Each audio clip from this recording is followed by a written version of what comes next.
You scared, bro? Almost all of us are scared of something, but among us entrepreneurs, among us people who are working for ourselves, one of the most prevalent fears is the fear of failure. If not, it is most likely the most prevalent fear that not only entrepreneurs, but almost everybody experiences it at some point. All of us are, for some reason, scared of what failure brings, but it really isn't something to be scared of. And today I'm going to be sharing the ways, I'll just be sharing the insights I use myself in order to push past this fear. What I like to call the fear of failure is I like to call it the big FOF. It just is a nice way, a nice, more positive way of talking about it. And let's look at just some ways that you can reframe your mindset in order to push past the big FOF and ultimately defeat it. So I'll pull out an amazing quote by a philosopher, Shrek himself.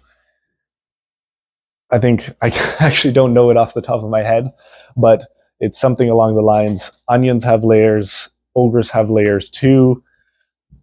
Like onions, ogres have layers too, something along those lines.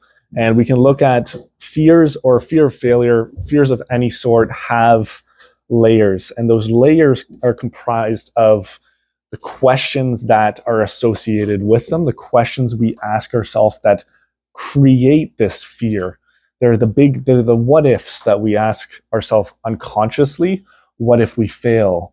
If we fail, what are people going to think of us? If we fail, what's going to happen to us financially?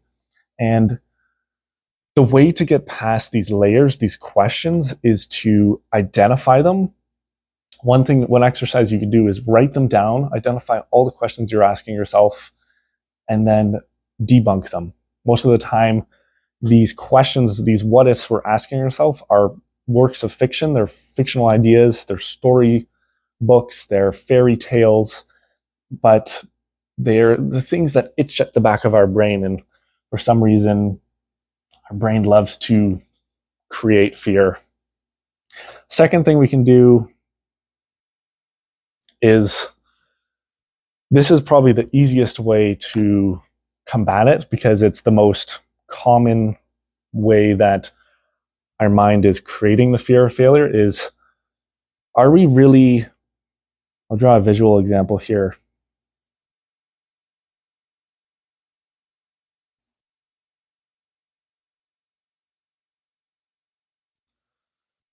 Are we really scared of failing? Or are we scared of what others will think of us if we fail?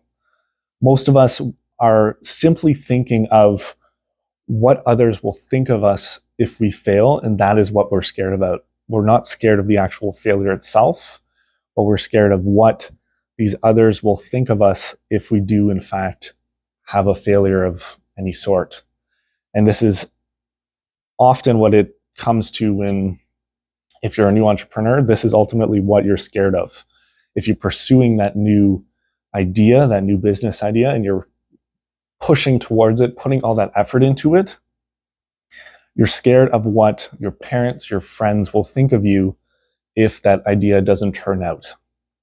And the third thing is, when you're thinking of the fear of failure, you have to reframe failure as if you're a scientist. I'm actually going to create myself some room here.